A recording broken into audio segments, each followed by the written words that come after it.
السلام عليك. السلام عليك. وعليك السلام.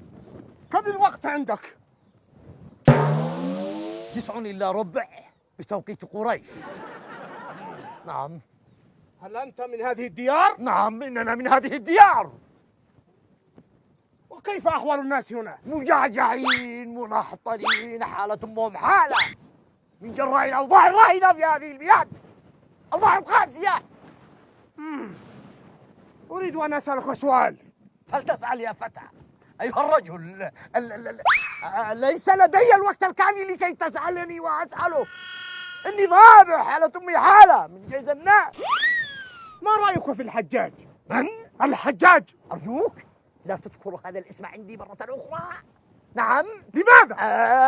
وما سبب الجهل والدمار والظلم والقاع إلا سبب ظلم الحجاج، هذا الرجل اللعين الخسيس. هل تعرف من يكلمك ومن؟ لا يهمني من تكون. أنا الحجاج. يمه نفسي أبوك. أنا الحجاج. أنت الحجاج؟ نعم. أنا عبد المشدق يا إخوان حجاج. أنت داري من أنا؟ من أنت؟ أنا المجنون. أنا المجنون اللي بالمنطقة. أنا المجنون.